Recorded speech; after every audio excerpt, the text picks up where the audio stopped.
This team is hungry. This team isn't done. This team is not going to be denied. Energy all day! Energy all day! Nick Bolton makes the hit. It's intercepted by Brian Cook.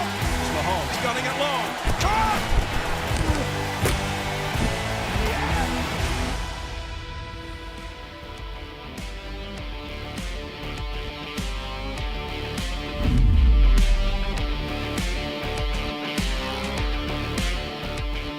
The Chiefs got back in the win column last week, and now with a clash between old rivals here today, we have a chance to not only even our record, but to make a statement in the process. We are 2 hours from kickoff. We've waited all week for this very moment. It's finally here. It is time for football in Chiefs Kingdom. Let's do this.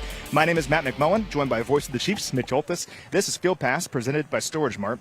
And Mitch, felt good to get a win last week, and felt like forever since we'd had a win. Let's keep it going here today. There was more chlorophyll in the earth. There was more oxygen in the lungs of all of us. Just great to get that win. And now a team that's staring in the same mirror that we're at, it feels like a playoff game in September. Now, before we jump into the game, I want to talk about the historical context of this matchup, because every time Patrick Mahomes and Lamar Jackson take the field against one another, they're making NFL history, and I can back that up. So this will mark just the fourth quarterback matchup in NFL history in which players with multiple MVP awards will face off for at least a second time. The only others being Tom Brady against Peyton Manning, Tom Brady against Aaron Rodgers, and Brett Favre against Kurt Warner. It's also a matchup between two of the four best quarterbacks in league history in terms of all-time career winning percentage. Mahomes leads that category all-time, and Jackson is fourth. I can go on and on with numbers like this. This is the kind of quarterback matchup people will talk about in like 20 years. Well, and the fact that, and I'm going to steal my open here on the radio network, Per is that usual. nails. You think of the word nails. Like, these two quarterbacks are nails. They had nailed down when they first started. Like, their first year as starters started this story, if you will. And these games are always close and tough. The toenail game back here last year. But it's interesting in the fact that Lamar Jackson only has one win. And the one win, the Chiefs were driving to win. Yeah. And that was Oweh stripping Clyde of the football. And that was a 36-35 Raven win. It could have been 38-36 Chiefs. Still, the fact that Lamar Jackson, I think, is playing the best football of his career, and he has the best surrounding cast he's ever had. Well, yeah, he's off to a great start this season. He leads the NFL in multiple categories, including offensive touchdowns, passer rating, passing touchdowns, and passing yards per attempt, all without committing a single turnover. The Ravens have the top scoring offense in the NFL right now at 37 points per game. We'll talk about their issues here in a moment, and they do have some issues on both sides of the ball, but their offense has been very impressive. And I mentioned the best surrounding cast Lamar's ever had. Both he and Pat really started being the QB1 of their team in 2018. But I think we know about Mark Andrews being good. I think Zay Flowers is better than he's ever been. I think Rashad Bateman's better than he's ever been. I think Justin Hill's better than he's ever been. We already know about Derrick Henry. Isaiah Likely's probably going to play today. Even Kolar, the tight end from Iowa State, has had a good year for them. So Lamar's really good. Des Walker, you and I looked at him a lot. I liked him out of the draft. After the draft, we talked about him a lot. He's on this team. So pieces, complementary pieces that fit. So Lamar does not have to do it on his own. He's surrounding by a great cast. Well, it all begs the question, why are the Ravens 1-2? Well, I really think it's because of three primary reasons. We'll talk about all of them. Two of them are on offense. And the first is the presence of a critical turnover late in each of their two losses. So they've actually only committed 2 turnovers all year, 2 fumbles by Derrick Henry. They just happened at like the worst possible time. So he fumbled against the Bills in week 1 in the fourth quarter, let Buffalo get back into that game. And then fumbled last week in the fourth quarter against Detroit, and the Lions were kind of able to ice that win away.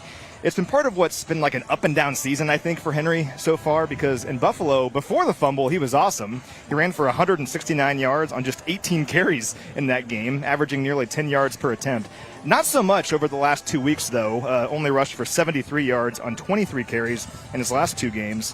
What do you make of Henry's recent struggles, and how can we keep those going here today? Well, there's a couple things that are mysteries here. Now, he's already made history. He's the only quarterback in NFL history, you mentioned quarterback rating, that has 2 quarterback rating games of 140 or better. Remember, 158.3 is perfect, and he's lost those games. Wow. The fact that he has 9 touchdowns, over 0 interceptions, you mentioned no giveaways, that's only happened 10 times in the league. Of the other 9 quarterbacks, there's only 1 loss in there, like 26-1. He's got 2. So there is that. But they're 17th in the red zone. That's weird. They have the second most 3-and-outs in the league. Wow. And so, and the sacks. Like, he got sacked 7 times last week. That was an all-time record for him. But the fact that only Tennessee's allowed more sacks than the Ravens, it doesn't add up when you look at all his offensive production, 111 points in 3 games, and that it's like having an A in like 4 base subject, and then you have an F in the 5th base subject. It's really kind of strange. And then the Derrick Henry turnovers, but still, this is an explosive offensive team. If they're better in the red zone, they take care of the ball. They're hard to stop.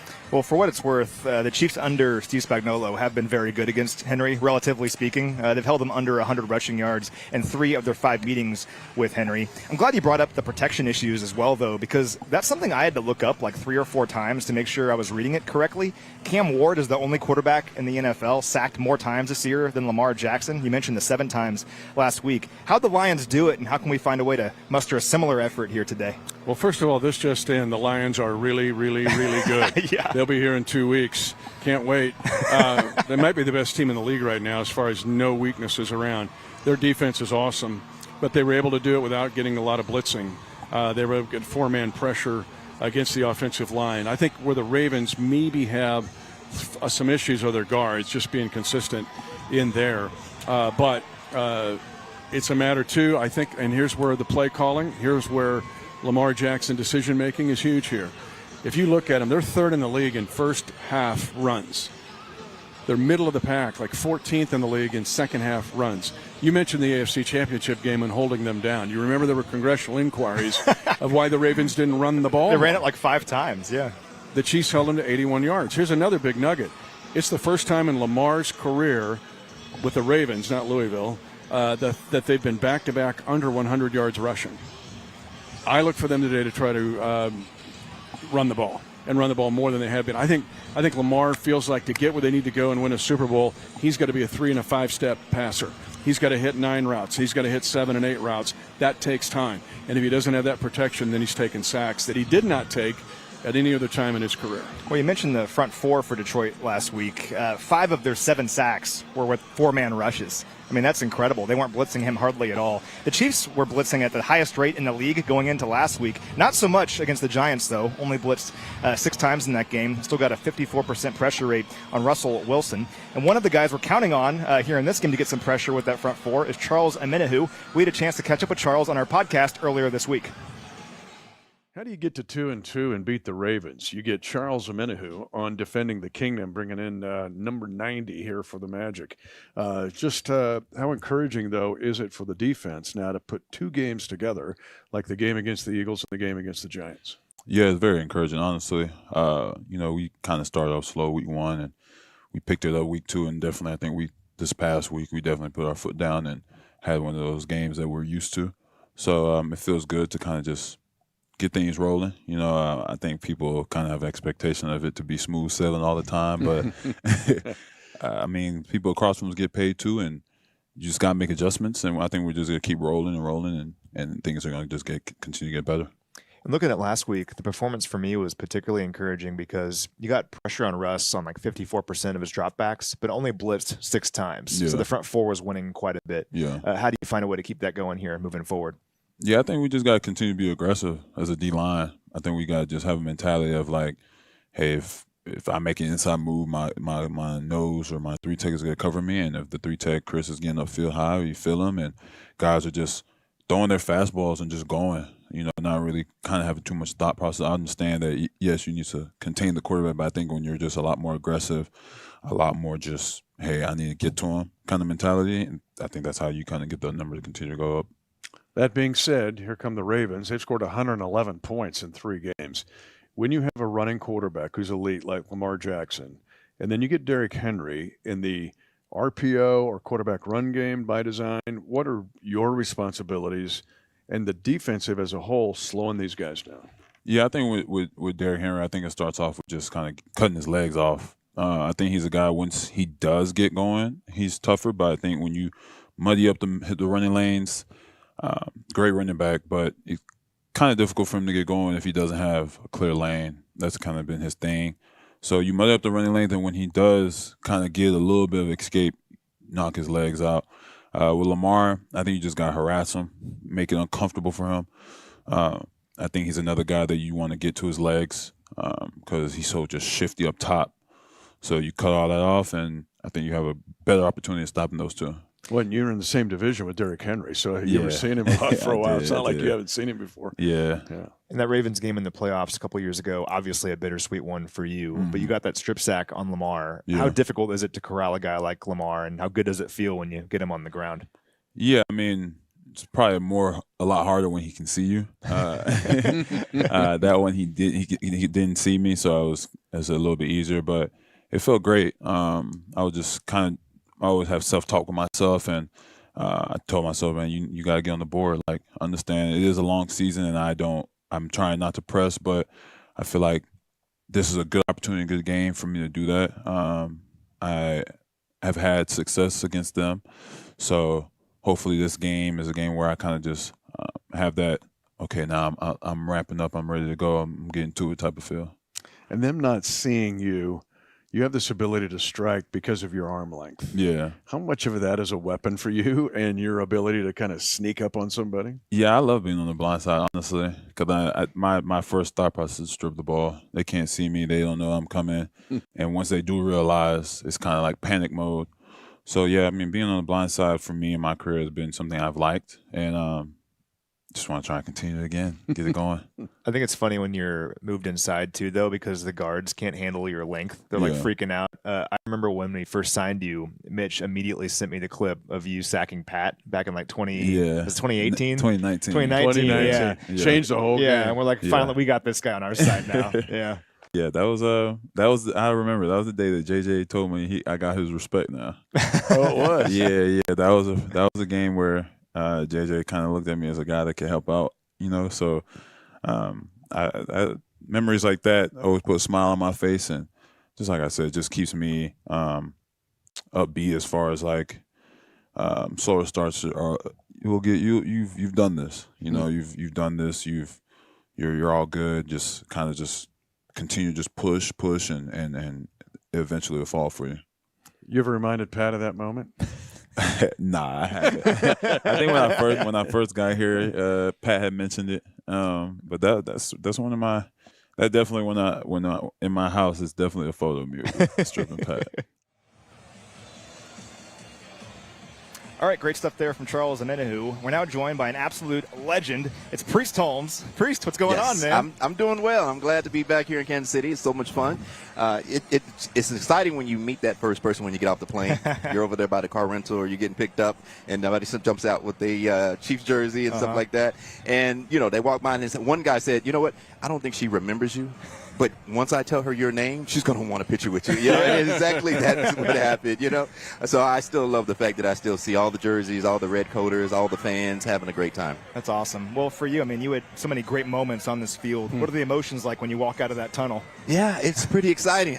It's one of those things where my heart gets to racing a little bit. That familiarity about walking out on the field and getting set up. I always had my routine that I had to get prepared, One of those was a deep tissue massage right before I come out to play, But other than that, it's out here, get lathered up, get ready for the game, and then go over the first 15, 20 plays mentally, and then be ready to play.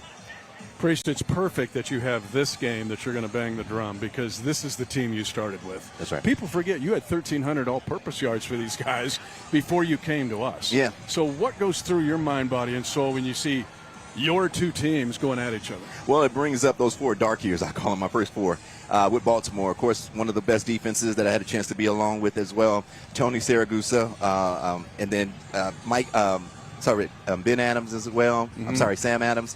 These are the type of guys that I had a chance to go up against, and they had the chance to just bang on me like I'm going to bang the drum today. I got beat up my first 4 years, you know what I mean? So I had to learn the ball and learn football the hard way. And one way I learned it was 3 yards in a cloud of dust in Baltimore. But when you get here to Kansas City, they say, Priest, what do you want to do? I said, put me on the perimeter. Let me get to the second level and have some fun with those linebackers and defensive backs. Well, I'm glad you brought that up because whenever I'm bored at work, Mitch, I'll just be like, I'm going to go to ProFootballReference.com and look at Priest Holmes' stretch from 2001 to 2004. Crazy. I'm going to read these because it's ridiculous. So you recorded 6,566 scrimmage yards and 61 touchdowns in 46 games. You're one of just 3 players in NFL history to have 2,000 scrimmage yards in 3 straight years. You ever look back on that and say, man, that was pretty cool? Well, I do look back on that because it was some awesome times. Yeah. I played tribute to mostly my offensive linemen, Trent Green, our head coach, Dick Vermeil, our defense. All these guys made that particular years happen the way that they did. You'd also mentioned the home stretch. You said I had a stretch. Yeah. I've also started my podcast. It's called The Home Stretch, so I'm pretty excited about that. So it gives me an opportunity to look back at what I've done in my career, and now I get a chance to talk about it. I got my own podcast, so I'm excited about that. Super cool. Plus, you had Jay Dunn and T. Rich blocking for you. Yeah. But Well, you know what? When you said Jay Dunn, Yeah. there was another one. We had another tight end. That was Tony Gonzalez. Oh, that's yeah. But he was the non-blocking tight end. Yes, yeah. So my favorite one was, of course, Jason Dunn. Yeah, Tony G was the touchdown catching tight end. That's right. We saw JD at camp. But I want to ask you, when did you know? So you came here. When did you know of like, oh, this could be special, and I could put up video game numbers? When did it kind of pop into you that it could be really good? That came after the second game. First two games, T. Rich was a fullback. I'm tailback. I'm coming in as the starter. I'm saying, wait a minute, T. Rich. How in the world did you end up with more carries than I did the first two games? I said, you're in front of me. That can't happen. T. Rich goes up to the office, talks to Coach Vermeil. They get with the coaching staff, and he says, hey, we got to treat Priest a different way. We've got to give him the ball. I think that coming out in that Washington game was where it exploded. They gave me an opportunity, gave me over 20 touches, and then the rest was history after that. Won 27 touchdowns in 2003, record at the time. How much fun was that season for you? Oh, phenomenal. They always say, how do you count? How do you get to a number of 27 touchdowns? Oh, I just say, okay, how many games I got? Let me score at least 1.5, maybe 2. Oh, I can get to that number. But it really took the fact that I needed the offensive linemen. I had two different sides of the ball. When I look over here with Willie Roaf, right, and Brian Waters, they were aggressive. They were mean. They were going to grab a guy, throw him into the lane. It didn't matter. So they're just run aggressively. When I'm on the right side, Casey Wigman, and then also Big John, and then also, of course, Will Shields, right, our Hall of Famer. He's a technician. So I know, for a matter of fact, don't rush the play, right? Let it develop, and he'll lead you to wherever you need to go. So that's how I treat both sides of the ball. That's fantastic. Okay, Kels, if he gets 2 touchdowns a day, he ties you. Those 83 touchdowns. What's your thought when you see, because that's a record now that's been there for 20 years. Okay. But when you see greatness, too, and somebody who follows you, and what does that kind of mean to you in the fact that it almost lifts you up again? Well, I had a chance to talk with Jamal Charles, and he also said the same thing, same sentiment that we share. Records are meant to be broken. So this is another record that definitely hope to see that gets broken, gives an opportunity for a new generation, a new type of player to kind of set his precedence here in Kansas City. I'm just excited about the fact that I'm here, get a chance to witness it possibly. So I can't wait. Well, the last question, we'll let you go, but you're banging the drum today. Yes. I think you've done it before. What's it mean to you, though, to be up there and to feel the love from Chiefs Kingdom after all these years? Well, 2 things, Once you get up there, you start seeing, wait a minute, I haven't been at this side of the stadium in a while. I know everything underneath the stadium, and on the field. But it's one of those things I get a chance to see the fanfare, all the fans that get really into it. I love the fact that I get a chance to be that close to the guys, man, and all the fans. And it's incredible feeling that I get when I'm up there. Well, Priest, you're a legend. Thanks for your time today, and have fun. Good luck up there. All right. Thank you, guys. Appreciate it. Blessings to you. Thanks, Priest. Thank you. Video game numbers. I just, again, they're astonishing. It's like you make it up. It's like if you play Madden and I'm going to create a guy and he's have 400 touchdowns. That's what that was like. So that cool. offensive line in front of him. That's the first time I've heard him say that. You got 2 different styles of offensive linemen on the left side and the right side, which was pretty cool. That he was pretty analytical when he played, but that offensive line was phenomenal. But they did it differently, so it's pretty cool to hear that. I mean, and he was so awesome. That 03 season, I'm 32 years old. Priest Holmes and Tony Gonzalez and Trent Green, that's the team I grew up watching. This is your youth. Yeah, it is. I mean, for me, I'm like, oh my God, I'm here with Priest Holmes. So super cool, and I love when these guys come back and they get to feel the love from the Kingdom once again. We'll get the inactives here in a few minutes, but first, let's talk about the Ravens defense a little bit. Yeah. I talked about how there were 3 main reasons the Ravens have struggled this year. The defense might be the biggest because the Ravens defense right now, they are allowing the most yards per game of any team in the NFL, the second most points per game in the league. It's the second worst passing defense so far of any team, and the third worst run defense. This is a group that was supposed to be one of the best defenses in the NFL. How do you explain this? Last week was the first time in 25 years the Ravens allowed, I want to get this right, they allowed a drive of 95-plus yards. It happened twice in the Lions game. The Lions basically ran 2 or 3 running plays the whole night. It wasn't tricky. They've been hammered with injuries up front, and we'll get into that in a second. And they've got 2 guys in IR that will have to mention that up front. And then I can't believe the video I watched this week. I go, this isn't the Ravens. Yeah. Because even when the old Cleveland Browns became the Ravens in the late 90s, ever since they moved, they've always been physical.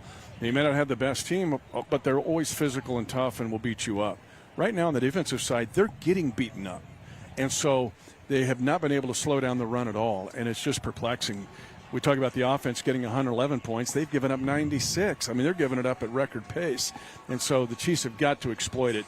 I think the Chiefs have to get to 30 points in this game. I've said it all week long, and I don't say that to put pressure on the offense. I just think it's when you crunch the numbers, it pops up, hey, you better get 30 to win the game.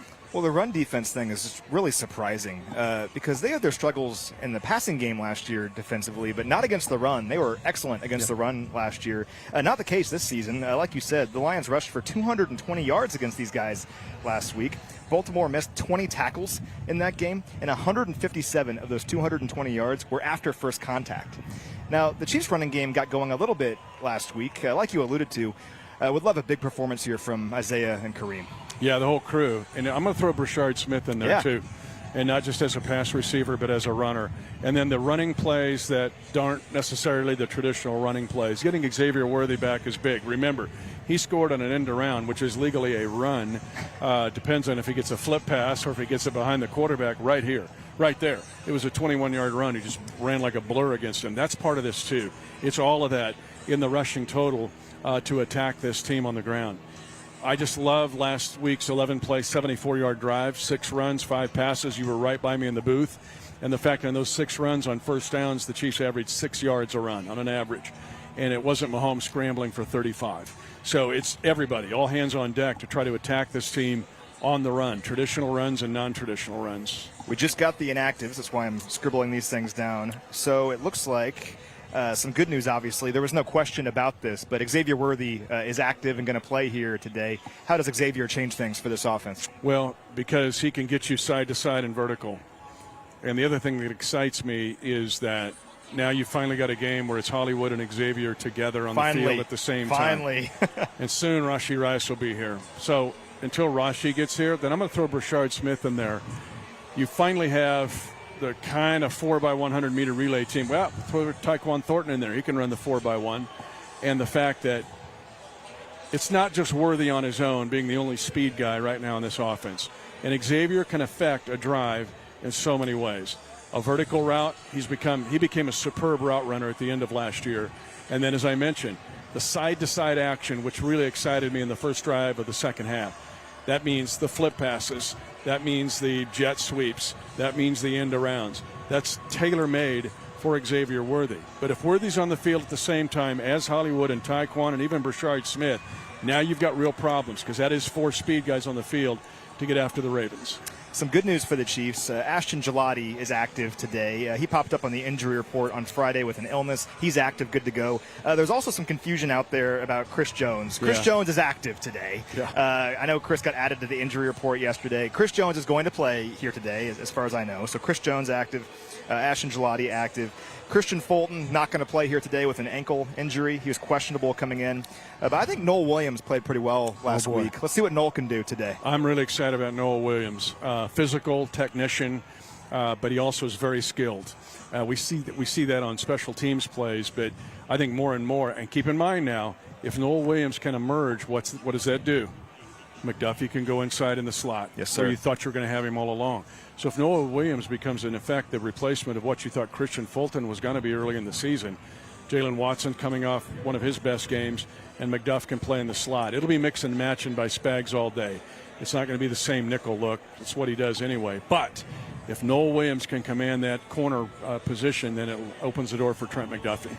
Now, no Mike Dana today with that quad injury. He was doubtful coming in, but at least Gelati is active. Hopefully Gelati plays quite a bit here today. Some big news for the Ravens across the board. So we already knew that Nnamdi Madubuike, their excellent defensive tackle, was not going to play here today. That's an enormous deal. He led this team in pressures last year. Very big deal. And Broderick Washington, another one of their starting defensive tackles, not going to play here today. And Travis Jones, another one of their starting defensive tackles, has been ruled out in this game. And Matt, they put those first two on IR. Yeah. So this is a long-term injury with two of your main defenders on this Ravens defense. Big deal. And no Travis Jones either. So Travis Jones is questionable coming in with a knee injury. He's also a starter for them. He's not going to play. Kyle Van Noy is inactive today. That's big. Coach thought he would play. Coach knows him very well, BYU guy. Super tough. Maybe the toughest guy or top 5 toughest guys in the league. That is big to have him out because our guys thought he would play. Jair Alexander is inactive. I hadn't really thought about Jair Alexander in a while. Is that a surprise? No, I think they're getting their young guys more integrated. Okay. I know they got him, in free agency, and we've seen him have big games for Green Bay out here against us. But sure. To me, it's not stunning. I think it's more they're going to trust their younger guys. They get Malachi Starks and some of the younger folks. That's where I think they're going to go. So it looks like Isaiah Likely is active today. Good news. He was questionable coming in. He has not played all season with a foot injury. He's a really good player. We've seen what he can do. Then Ronnie Stanley, it looks like he's going to give it a go. Ronnie Stanley is their starting left tackle. Was questionable coming in with an ankle injury. We'll see how effective he can be today. We just saw him working out. He was right over here. Yep. And we'll see, yeah. But it goes back to the sacks they've given up. If he's not 100%, even though he's a really good player, you can still attack him. The other side of this is the fact that they only have 3 sacks on defense. Yeah. Only 3. The Baltimore Ravens. They're next to last. Yeah. And 2 of those 3 are Madubuike. And they're not going to have him maybe the rest of the year. I don't know. So the point is here, they're not – it's just the Chiefs need to attack this team and take advantage of it because they're down. If you saw my boards, they're down their top 3 interior defenders. They're down there, arguably their best linebacker, Roquan Smith, probably is the equal of Van Noy. But that's 4 main cogs that you're pulling out of that defense. Come on, Chiefs, let's go. Well, we'll close with this. I don't think either team expected to begin this year 1-2. When everyone circled this matchup, didn't think it'd be a matchup between 1 and 2 teams. These teams are better than their records indicate, though. I think all of us expect that these 2 teams will be there right at the end in January, which makes this not only a great opportunity to hopefully get back to 500 today, but to make a statement in the process. For Mitch Holthus, I'm Matt McMullen. Thanks so much for watching, everyone. Let's go get a victory.